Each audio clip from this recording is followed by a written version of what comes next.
So welcome to Arts on the Hill. Welcome to Cars Hill. This is our first Arts on the Hill for this semester and the first time we've been inside in over 2 years.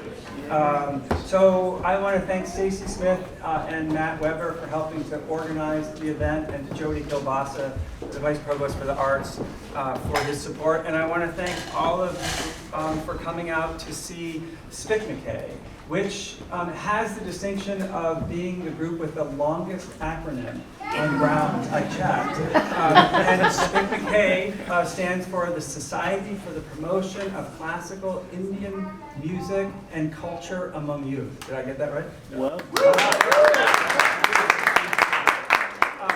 They are one of only 10 chapters in the United States. The UVA chapter has been around for 30 years. It is student-run, but I understand that sometimes faculty and staff will join in. Tonight we are going to hear some music, and I understand there's going to be an interactive portion, and then there will be time for questions and answers. So with all of that, welcome to all of you, and welcome to SPICMACAY.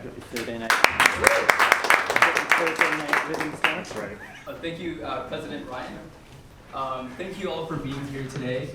We're very excited in presenting Indian classical music to you today, and we hope to share some of the magic that goes on the stage and do it in more of an interactive way so you can all understand what's going on in Indian classical music.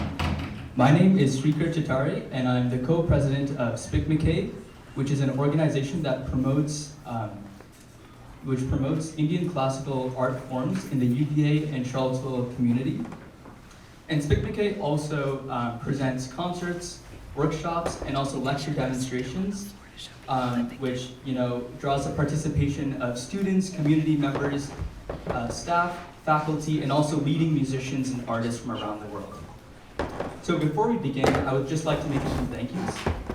First of all, I'd like to thank President Ryan and Mrs. Ryan for welcoming us into their home. And I would also like to thank UVA Arts, Jody Kilbasa and Emma Terry for giving us this very special opportunity. And last but not least, I would like to thank Stacy Smith, Rob Dunnenberger, and Matt Weber for being instrumental in helping us plan this event.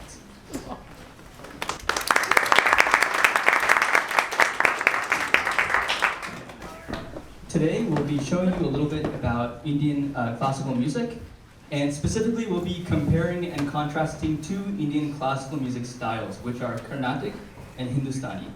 Now with that, I'll turn it over to Srinitha, and you can get us started. Thank you very much. Thank you, Shrikar. Hey, thank you everybody for coming out here. And yes, we're so happy and honored to be here presenting in front of you guys. I am Srinitha. I'm Hamsini. I'm Artia. And today we're going to be presenting to you two different types of Indian classical music, Carnatic and Hindustani. So let me take a few seconds to explain to you what Carnatic music is. Carnatic music was originated from the southern part of India. And because of that, the songs have many South Indian languages, such as Tamil and Telugu, but some songs are in Sanskrit and other languages as well. In India, especially in Hinduism, music is seen as a way to show your devotion or as a way to worship God. And so Carnatic music is an expression of devotion, love, and affection towards God. And most of the music is a dedication to God or is about God. So Carnatic music is usually sung at a temple or a place of worship or at a prayer.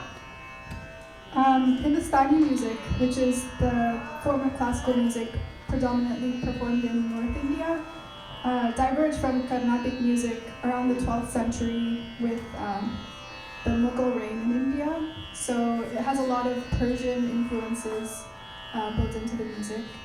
And in addition to religious themes, the songs can range from songs about love or friendship or different seasons, so it's very versatile. So to get us started with something that I think most of us are familiar with, which is the C major scale, sounds something like this. Do, re, mi, fa, sol, la, ti, do, ti, la, sol, fa, mi, re, do. scale has the bottom note or the tonic note in middle C. So this doesn't necessarily fit everyone's vocal range. So to adjust for this, we can shift the bottom note or the tonic note up or down. And to do that, we can use what's called shruti. Shruti is essentially the pitch, or it serves as the foundation for the melodic aspects of Carnatic music. So now we can change the pitch or the shruti up to a G. So essentially shifting the tonic note to a G. And to sing the scale again, Shreya, like, you want to do that? Yeah. Do, re, mi, fa, sol, la, ti, do, ti, la, sol, fa, mi, re, do. So this is what the scale would sound like if you were to shift it down the pitch. But in Western music, we say do, re, mi, fa, sol, la, ti, do. But in classical music, you say sa, ri, ga, ma, pa, da, ni, sa. So it would sound something like this. Sa, ri, ga, ma, pa, da, ni, sa, sa, ni, da, pa, ma, ga, ri, sa. So because we changed our pitch from the middle C down to a G, we need to now make sure that we're on the right pitch. So we have to align with the pitch and make sure that we're on pitch. And in order to do that, you sing the first, middle, and the last note of the scale, which are sa, pa, and sa. So it goes sa, pa, sa. By doing this, you make sure that you are on the right pitch. Now, I have a question for all of you. Who is up for the challenge to come and try to align with the shruti or the pitch along with me? Okay.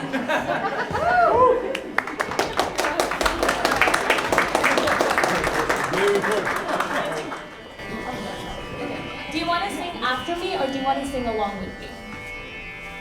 Why don't we try along first, then I can try. Up in the seat. Yeah, you can. Whatever you're comfortable. Okay. How about you can sing after me? Sure. Okay. Sa, pa, sa, pa, sa. That's awesome.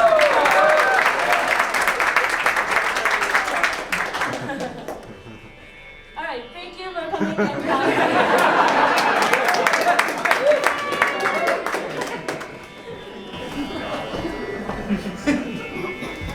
I was ready. You want to sing more? So now that we know what a shruti is and how to align with the shruti, let's talk about what a ragam is. Ragam is one of the most important things in Carnatic and Hindustani music, and to be able to sing any song. There is no one-word translation to what the word ragam is in English, but I'm going to try my best to explain it to you. So a ragam is not just a musical scale or a tune, but each ragam has its own scale and its own unique tune. So just like how in Western music there are 7 notes, C, D, E, F, G, A, and B, there are 7 notes in classical music as well. Sa, ri, ga, ma, pa, da, ni. So each ragam can contain some or all of these 7 notes. And in some ragams, the ascending scale could have a different number of notes than the descending scale. So take for example the C major scale, which goes sa, ri, ga, ma, pa, da, ni, sa, ni, da, pa, ma, ga, ri, sa. This scale is in the ragam Shankravarnam, and Shankravarnam has all 7 of these notes. So except for the tonic and the middle notes, sa and pa, all of the other notes have different variations. So in order for you to picture this, let's take the note G. G has a G sharp and a G flat. So this is something like that. So if we were to sing every single variation of every single note going up the scale, it would sound something like this. Arya, would you like to demonstrate that? Yeah, so sa, ri, ga, ga, ma, ma, pa, da, da, ni, sa. Do you want to try that one? No? Okay. So if we were to take every variation of every single note, there's several possibilities of a scale that you could make. So this is essentially what the basis of a ragam is, the scale. So like Srinata just said, you can have all the 7 notes in a scale, or you can also add or remove notes. But that's not all what makes a ragam. Arya, do you want to talk a little bit about the gamakams? One of the defining features of Indian classical music that we don't see in Western music is that how we go from one note to another. So we have something called gamma, which can take many different forms. It could sound something like an oscillation between notes, so like na, or it could be like a glissando, so re, fa, or it could be something faster, like na. And with all these very intricate gamaks, you can bring out different emotions for the different dogs. So to go back to the Shankarabharanam scale, or the major scale, to add the gamakams and to sing the scale, it would sound like this. Sari gama pada ni sa sa ni da pa ma ga ri sa. So while we're transitioning now to the second segment, do you guys want to do a quick little activity where you can choose some of the notes to change so we can see how the scale differs when we change a couple notes? Yeah. So it's okay if you don't remember the syllables, but you can just say like, maybe like change the second note or the third note or something like that. Does anybody have a request? Change the 4th note. The 4th note, so sa, ni, ga, ma, sa, ni, ga. Okay, perfect. So that creates a ragam called Kalyani, which you're actually going to hear later today. So that would sound like this.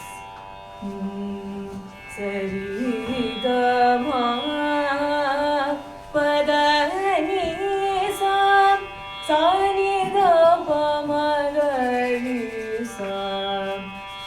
Any other notes? 7th. The 7th note, so sa ri ga ma pa da ni. Okay. So that would sound like. So you'll also notice how the gamakams are changing with each change in ragam. So that would sound like sa ri ga ma pa da ni sa sa ni da pa ma ga ri sa.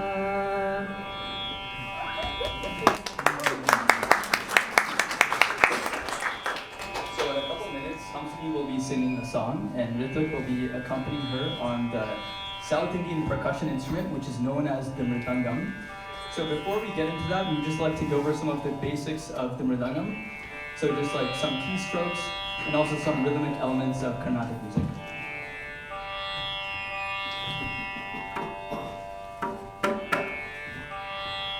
So there are many different strokes on the Mrdangam. Some of them are tonic, so they produce a pitch, such as these. And there are other strokes that are, they don't produce pitches, but they sound more muted, and those are these strokes. And there are also some strokes on the left side of the drum, which is known as the bass. It would sound like this.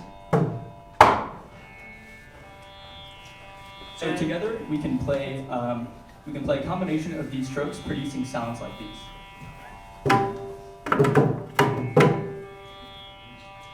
So we can use these simple keystrokes and combine them to make more complex rhythms. And before we play them, it's usually common practice to say them out loud and to verbally say these rhythms in verbal phrases. And this process is called saying it as soll. And I'll give a few quick short sollas, and Shrikar will translate these sollas on the Mrdangam. So, 1, 2, 3, 4. Tak dinat dang. Tak ding get like a dang. Dinat get like a dang. Tak dari get like a dang. Tak ding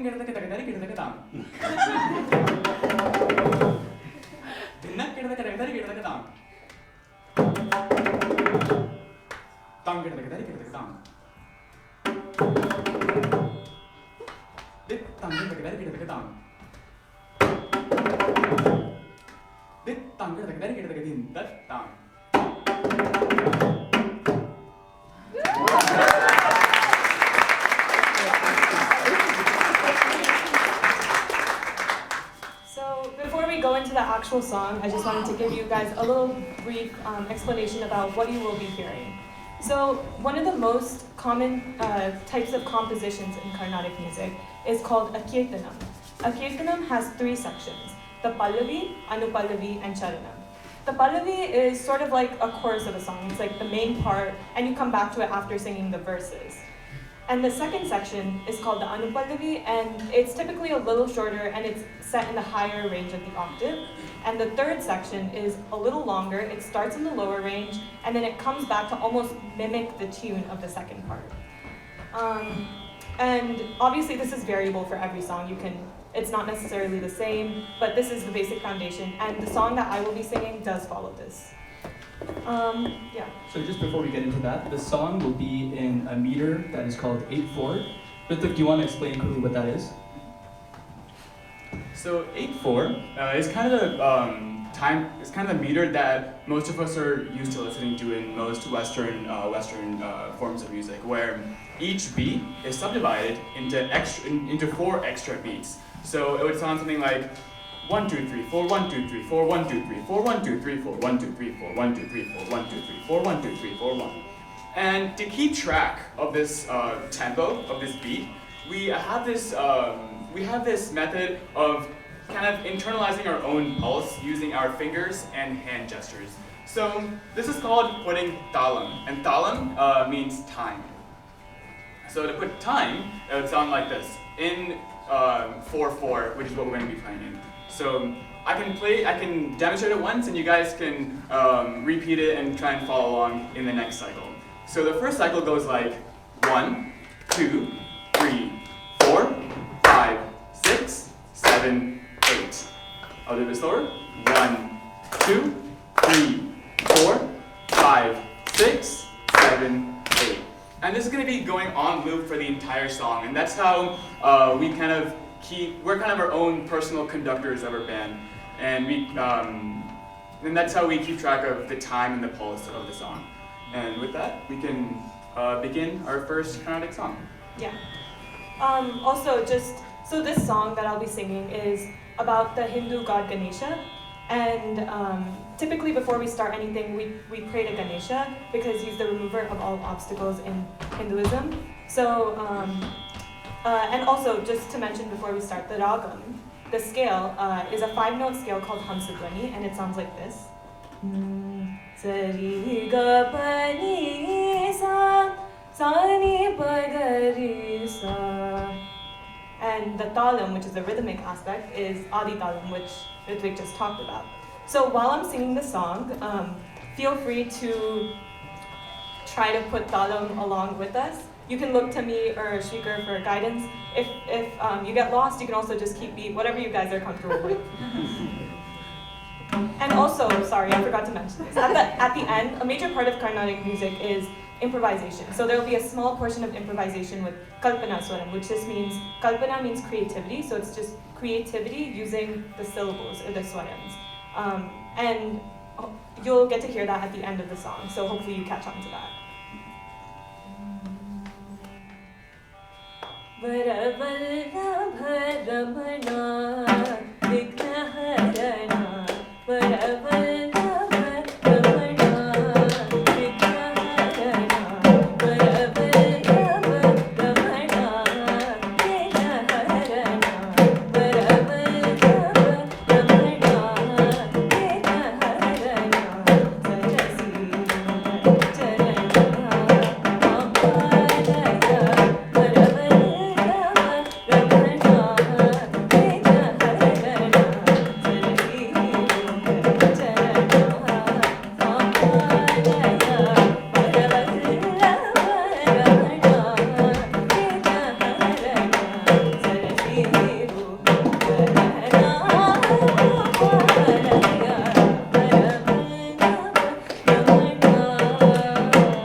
So this song that we just played was in Chatusranada, as I mentioned earlier. It's when each beat is subdivided into 4 extra beats.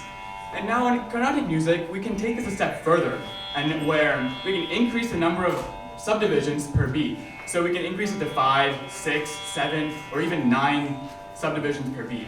So 5 would sound something like this, where for each beat, it would be 5. So 1, 2, 3, 4, 5, 1, 2, 3, 4, 5, 1, 2, 3, 4, 5, 1, 2, 3, 4, 5, 1, 2, 3, 4, 5, 1, 2, 3, 4, 5, 1, 2, 3, 4, 5, 1, 2, 3, 4, 5.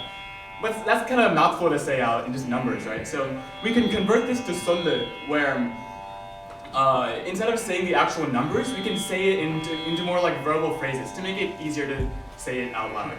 So in 5 it would sound like taka takita taka takita taka takita taka takita 1, 2, 3, 4, 5 1, 2, 3, 4, 5 taka takita taka takita taka.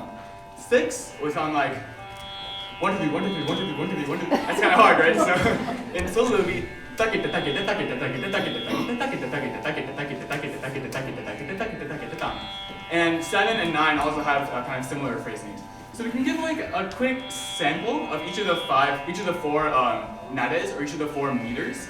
And you guys in the audience can pick 2 of the 4 meters for Shrikar and I to kind of delve in a bit deeper and to play for a bit longer. So quick preview of 5 would sound like this. So 1, 2, 3, 4.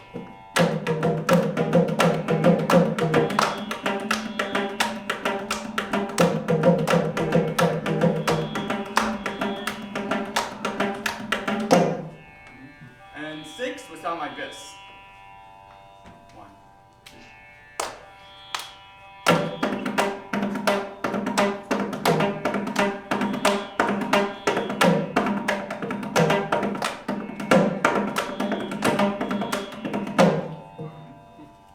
And 7 would sound something like this.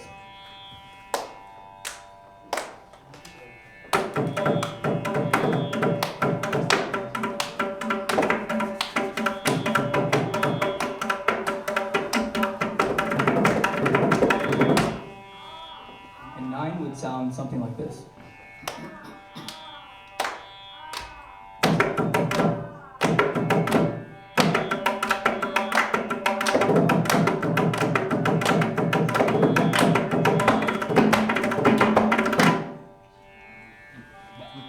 So between 5 and 6, by show of hands, who would want to hear more of 5? And 6? I think 5. 5? I think 5 has it.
So who wants to hear, out of an option of hearing 7 per beat or 9 per beat? A show of hands, who wants to hear 7? Okay, now what about 9? Okay, everyone wants to hear the hardest one. So this is how the nare or the pattern is structured. It goes like this: 1, 2, 3, 4, 5, 6, 7, 8, 9. 1, 2, 3, 4, 5, 6, 7, 8, 9. Ta ti ki ta tom. 1, 2, 3, 4, 5, 6, 7, 8, 9. Ta ka din na ta ti ki ta tom ta. So this is how it sounds like at full speed.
So usually in a Carnatic concert, there is a main piece of the concert, and in that main piece, there is something known as the Tatani, which is essentially like the Mrdangam, which is this instrument. It's like the percussion solo of that piece. And it's usually performed at the end of the main song that's performed in the Carnatic concert. And at the end of the percussion segment in the song, there's something that's known as the korepo, which is essentially when the two percussion artists trade off. So we're gonna demonstrate that today, and in a sense, you all are gonna be doing the trading off with us. So what I mean by that is, half the area, maybe like the stairs can be with me, and so you can all clap when I'm playing, and then everyone else, you can all clap when Ritvik is playing. So the idea of this is that trade-offs are gonna get shorter and shorter, and finally me and Ritvik are gonna play together at the same time. At which point you can all start clapping together. And at that point, we're gonna play like a finishing part of the percussion segment. And after that, Hamsini will pick up the song at the improvisation line that she did before. I'll go ahead and sing the last line so they can take the Tatani.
Next up, we'll be diving into Hindustani music.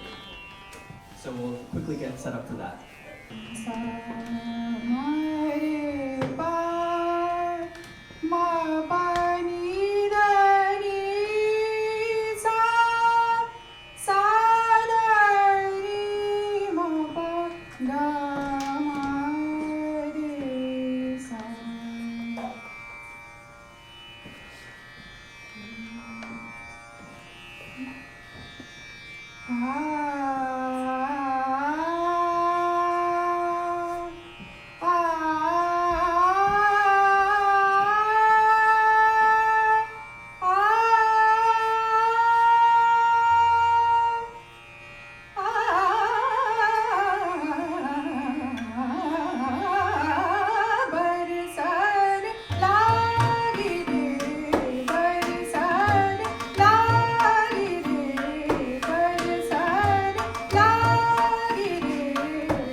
is a faster composition that uses some Persian syllables as well as some percussion syllables, so things like tana, birena,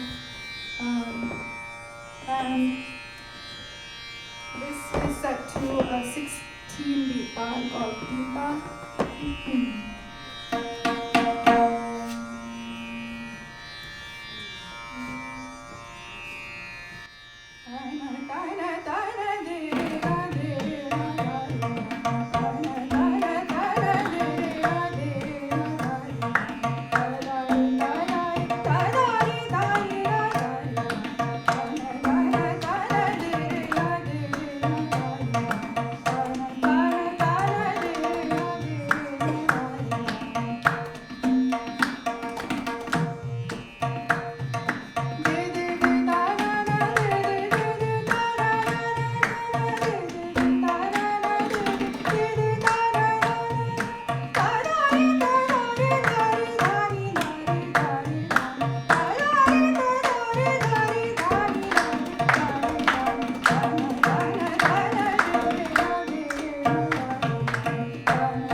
Hello everyone, how are you doing? Okay, so in front of me is half a tabla, but Adi has another tabla. But so the tabla is an Indian instrument, predominantly used in northern India, but it's been used throughout all over India and places outside of India, like places like Afghanistan, Pakistan, Bangladesh. So the tabla originally was formed, created by a man named Amir Khusro from the 13th century. The tabla is actually related to the Mrdangam that you guys saw earlier. So that's why their sounds are kind of similar and everything. The structure is also quite similar too. So the tabla is, sorry, but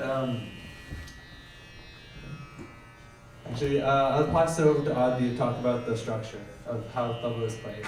Cool, yeah. So Gaurav's talked a little bit about the tabla and its origins and a little bit about the instrument itself, but so we're going to showcase for you today a series of what are called tals in the tabla. Now each tal, it's kind of like a meter, but each tal has its specific number of beats that are associated with it, and usually in Hindustani music, any song like the song Arya just sang will have an associated number of beats. So she sang a song that the first half was in 8 tal, which is 12 beats, and then the second song was in 3 tal, which is 16 beats. Now, we're going to show you guys a couple of tals, and we're actually going to give the audience an option to pick which tals we play. But within each tal, we're also going to play what's called the teka. So the teka is the main series, like the core beats of the tal. And we're also going to play a kaida, which is a more complex variation of the beats within the tal. So we have a couple of tals to pick from today. The first set is between 6 and 7. So we're going to poll the audience. Who wants to hear a 6-beat tal?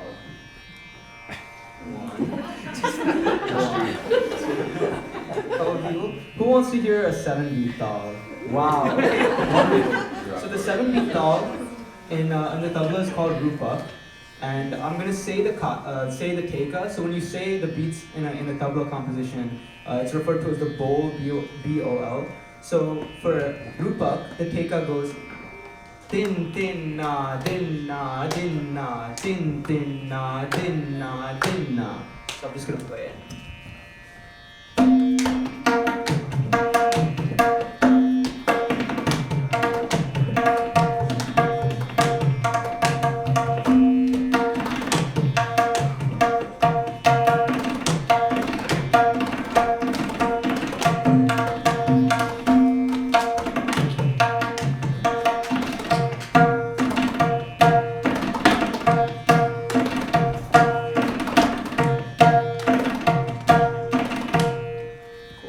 That was just a teka. So now the kaida is a more complex variation of that. So it's a little bit fast, so forgive me if I mess up, but the kaida goes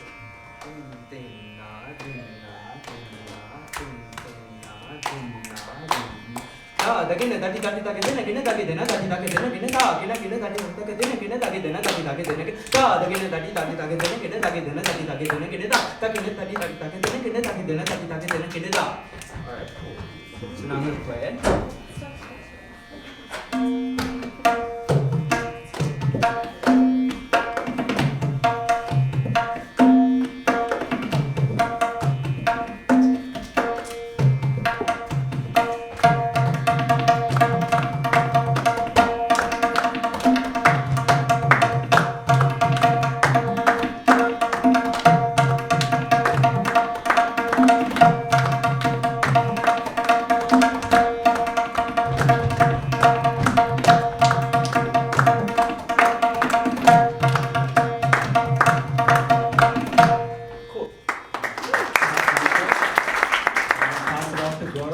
We'll show you another two that you can pick from that are a higher order number of beats. So, Okay, so now I'll be playing either a 12-beat dal called Ek dal, which you guys heard earlier, and Teen dal, which is 16 beats, which you also heard earlier. So who wants to hear a 12-beat dal? Raise your hand. Okay. How about a 16-beat dal?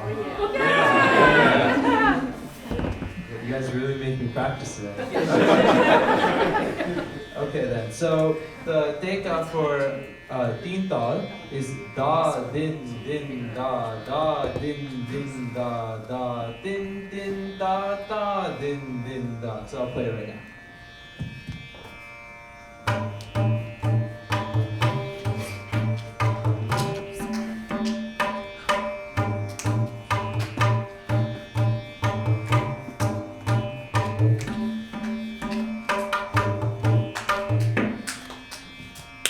Okay, so now I'm gonna play the kaida that I selected for this. The teka for the kaida is da kridati dagena dati dage dina gena da kridati dagena dati dage dina gena da kridati dagena dati dage dina gena da kridati dagena dati dage dina gena. Okay, so I'll first play it single speed and then I'll double the speed.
that we have for you guys today, me and Gaurav are actually going to play together. It's called Kerwa. It's actually one of the most popular tals. It's an 8-beat tal, and the take-up for Kerwa goes Dhage nati nake dinna, dhage nati nake dinna. So we should show the take-up real quick.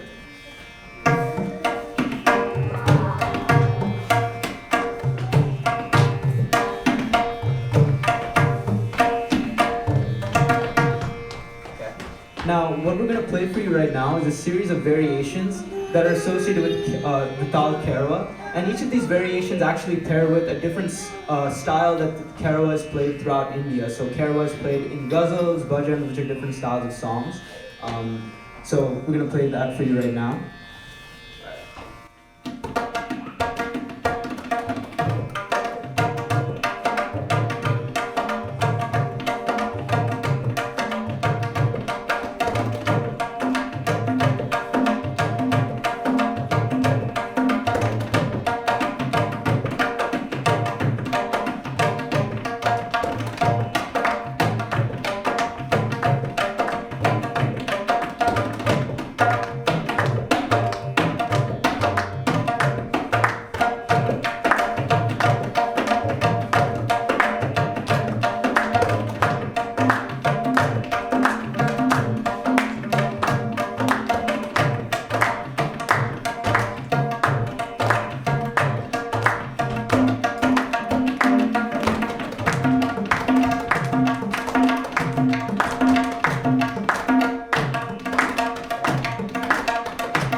Hindustani portion, so I guess we're going to move on to the Jugalbandi portion, which combines Carnatic and Hindustani. We are going to be performing a Jugalbandi. A Jugalbandi is meant to show the difference between Carnatic and Hindustani music. So Arya here and I will be going back and forth and trading off between Carnatic and Hindustani. Arya will be singing Hindustani while I will be singing Carnatic. So I will be singing a Varnam, which is a different type of composition than what you saw Hamsini perform earlier today. So she performed a Kirtanam while I will be doing a Varnam. And this Varnam, something unique about a Varnam is that it has a set of swarams or notes at the end of the song, as you will see in some time. This Varnam is in the Ragam Kalyani in Adi Talam.